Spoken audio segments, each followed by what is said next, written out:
Hey everyone, so I wanted to for a while now make like a witchcraft 101 video, or like kind of like a beginner's guide to witchcraft, just because I think like it's something that's very helpful to somebody who might just be new to the practice or doesn't really know where to start, because it can be super overwhelming if you're just starting and there's so many different areas you can go into, so it's kind of a lot to take in at once.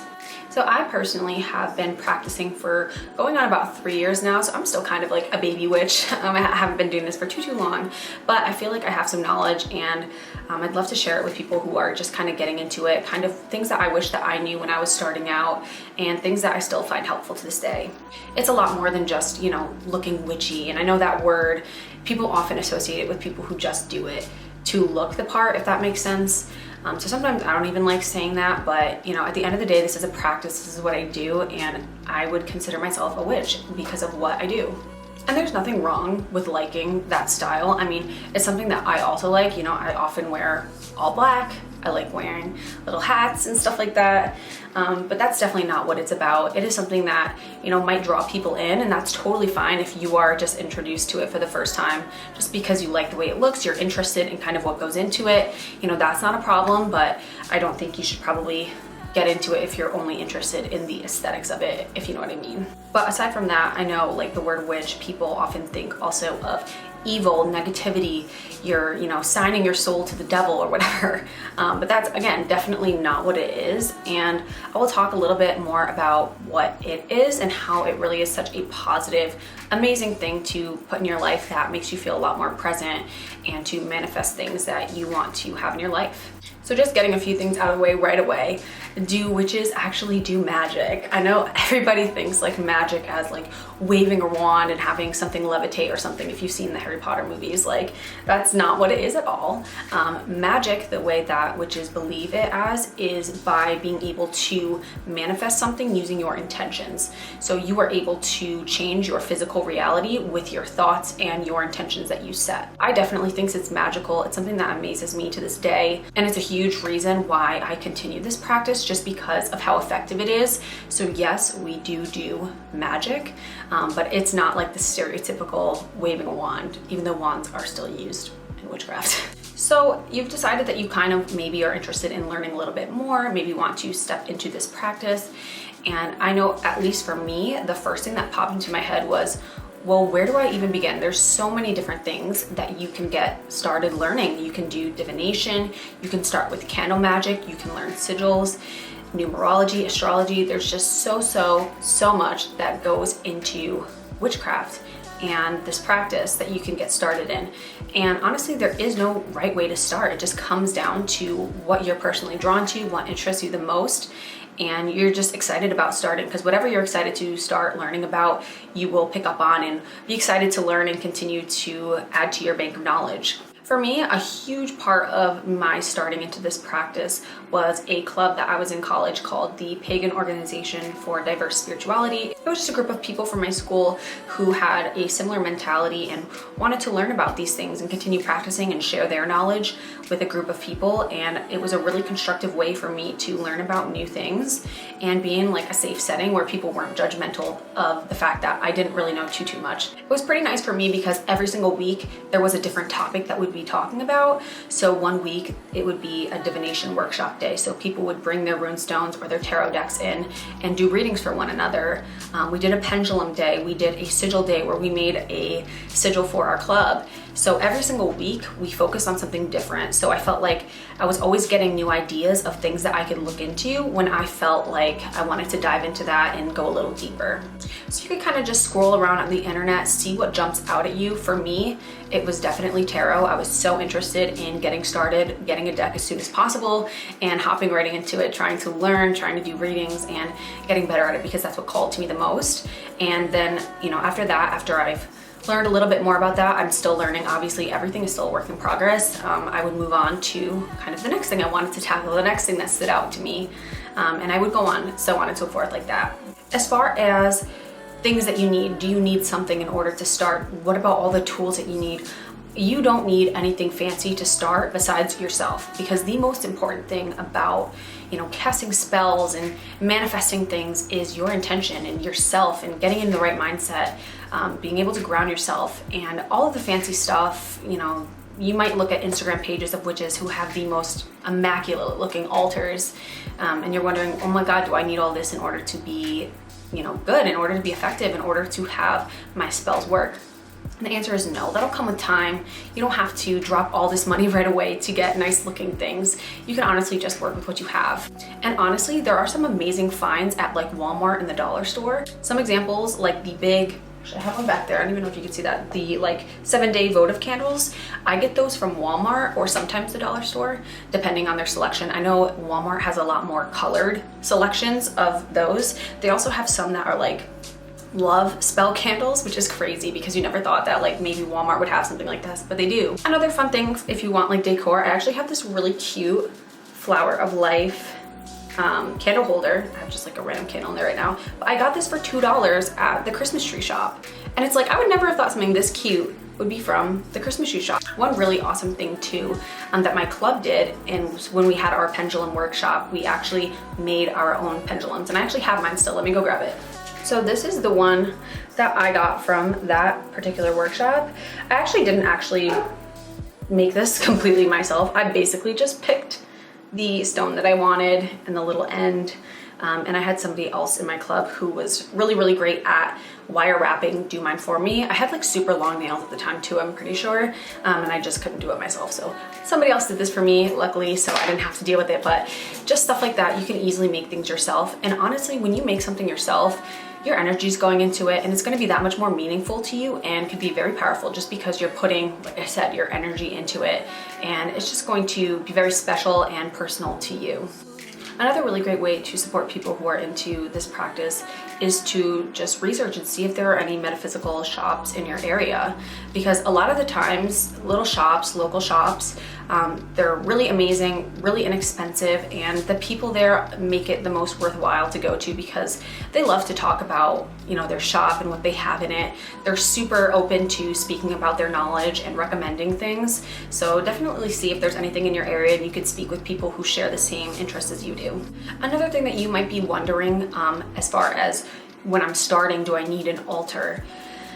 That's also something that you don't necessarily need. It is something that a lot of people just choose to have because it's a place that you could come to every time that you are, you know, setting an intention or you are revisiting a spell that you might have set up, and it's like a prolonged spell for 7 days or something like that, and you want to revisit it every single day. If you have a crystal grid set up that you want to revisit and really make sure that that's ingrained in your head what your intention was, it's a good spot to have everything, and it's a good place to come back to where all of your magical practices are. I understand though that people might not have the capability to have an altar, like a permanent one in their home for whatever reason, or if you're like in a dorm, like if you have a family or you're living at home and your family's unsupportive of your interests or your want to get into this, then you can kind of have like almost like a secretive one. I've seen people make them in like shoe boxes or something, so you can still have your area where you feel safe, you feel like you can practice, but it's only for you and nobody else is going to be able to pass judgment on you for it. So again, you don't have to have an altar, but it is something that's very helpful so you can come to this spot every day and have a space to work. The same goes for a Book of Shadows. Again, it's not necessary. You can have Book of Shadows, grimoire, or just even a journal. It's really helpful because you can write down everything that you've learned so far, have all of your knowledge in one place that you could refer back to, and then continue to work upon that knowledge. But again, it's not something that you need to have, but it is something that's very helpful. So just to kind of summarize everything as far as where to start and how to start, it all comes down to just listen to your intuition. What are you just naturally drawn to, and kind of go in that direction. Get things as you go. You don't have to have nice, amazing, beautiful looking things right away. That's something that you can accumulate with time. Just having yourself and being dedicated to learning and starting this practice is all you need to begin. The next thing I just wanted to talk about was kind of the distinction between religion and witchcraft, because witchcraft is not religion.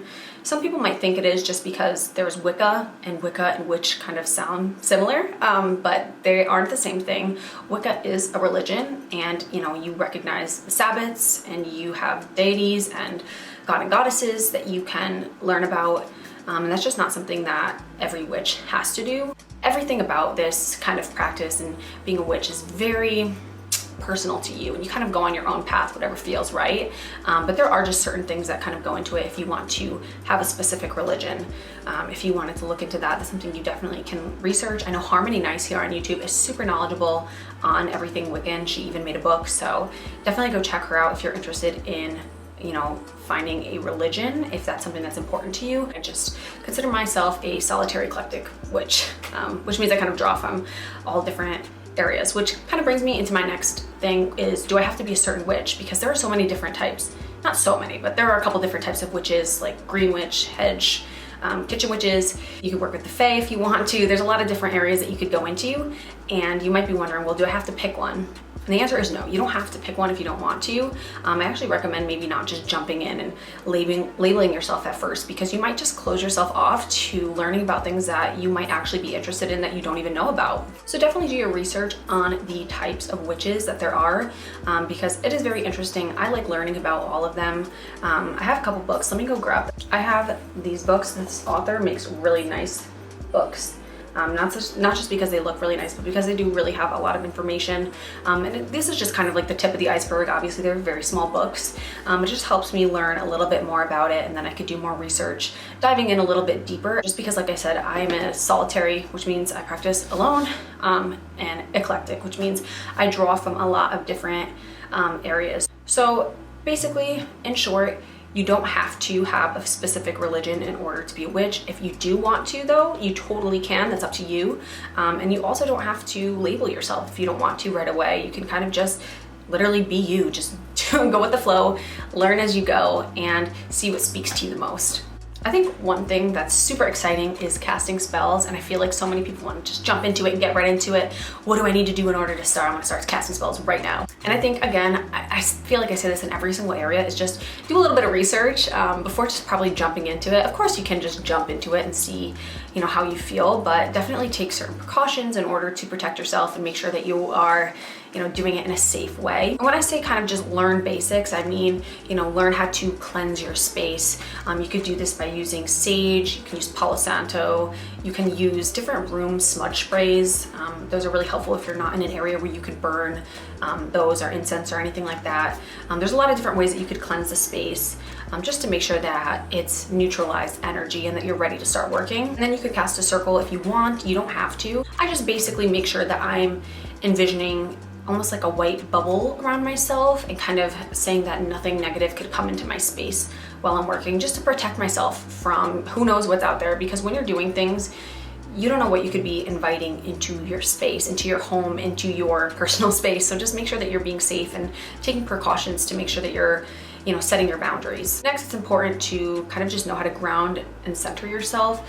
This is important just to really be in the moment and to be able to move on to the next step, which is to, you know, form your intention and be able to set what you want out into the world so that you can manifest what you're interested in achieving. I feel like as you go and as you learn, everything kind of connects with one another. If you learn a little bit more about the phases of the moon and you know kind of what spells are most effective depending on the phase of the moon, you can take what you're going to do and strategically do it on certain days of the month in order to get the most effective results. But again, that just goes with time. Everything in this practice kind of just builds on top of one another. You'll start to see ties and connections between things as you learn and as you go. But yeah, if spell work is something that's really calling to you right in the very beginning, just make sure that you're preparing to protect yourself and make sure that you're doing it safely. One thing that I actually was worried about in the beginning was, how was I going to find time to do all of this and to learn all of this and to, you know, do rituals or to do spell work? Like, where am I going to find the time to do this? And I kind of struggled a little bit in the beginning with, you know, incorporating this into my everyday life. And I'm here to tell you that it's super easy to incorporate a little magic into your everyday life. Some things that I do personally, every single morning I meditate and then I pick a card. I will shuffle my tarot deck and wait for one to fly out of the deck, and that will be my card for the day. I like to think about it throughout the day. I'll write it down in my journal, and then before I go to sleep at night, I will write in my journal again, kind of revisit the card that I selected and, you know, look back on how that, why did I say that like that? Look back. I sound like I'm from Chicago. I'll look back on the card that I picked and see how that resonated with what happened to me during the day, if it had anything to do with something that I experienced, the feelings that I was having, some new news that I might have gotten. So it's a really fun way just to touch in with myself and with the universe and see what's in store for me for the day. Cooking food can also be a really great way to incorporate your practice into your everyday life. I know a lot of people say, you know, if you're stirring something, stir clockwise, or if you have a sigil for something, you can stir that into your food. It's something really nice in order to create that energy around your food, and just, again, something almost that seems mundane that you do every single day. And even something as simple as lighting a candle or taking a shower and bath can be a part of your practice, just depending on the mindset that you go into it with. So if you are setting an intention, if you are visualizing, but I imagine all the stress from the day just washing down and going down the drain, and I feel so much more renewed, so much more cleansed when I go to bed, and makes me feel a lot nicer. You can plan out full moons if you want to just do one ritual a month on the full moons. Honestly, that's all I do. I kind of only do an actual ritual on the night of the full moon every single month. If you are Wiccan, you could do it on the Sabbats, or you could just plan it out in advance. What days do you want to block off to dedicate to your practice? There's a lot of different ways to incorporate it in your everyday life. Just be creative and see what's out there, because you can really incorporate this into everything you do in your everyday life. Another great way to just be constantly attracting abundance into your life is by showing gratitude. If you are unfamiliar with the law of attraction, definitely look into it, because it is just a principle that exists. Like, it is a universal law that I feel like everybody should be knowledgeable about, because it exists. What you put out, you get back. If you're putting out good feelings, if you're putting out gratitude for everything that you have, you will get that back to you, and you will get good luck, you will get good fortune and abundance back to you. And that in and of itself could be your practice for the day. It's just showing your gratitude for all that you have, for everything that you have manifested. If the universe has given you something that you were setting an intention for, just showing that gratitude is a wonderful way to continue moving forward and to continue to attract abundance into your life. I hope this was really helpful, and I just want to leave you all with this, and that is to never stop learning. I mean, you probably never could stop learning, just because there is so much that goes into this practice, and you know, it is really a spiritual practice. You go on it, and it's a lifelong journey that you could continue to build upon and grow with. Always look for new ways to incorporate things into your practice that make it a little bit more spiced up or interesting if you feel a little bit stagnant, and just enjoy it, because at the end of the day, this is something that you're supposed to have a really great time with and feel really good. You know, people do this practice because it makes us feel nice. It makes us feel like we have control of our lives, because we are able to manifest things that we want. We are able to manifest our goals. We are able to cause a change in our physical world with our intention. And that's an amazing thing. And that's all I have written down in my notes. I hope I wasn't blabbering on for too long, and I hope at least some of you found this helpful in your beginning of your journey. I wish you all the best of luck. If you have any questions, definitely feel free to leave them down in the comments below, and I will see you guys in my next one. Bye.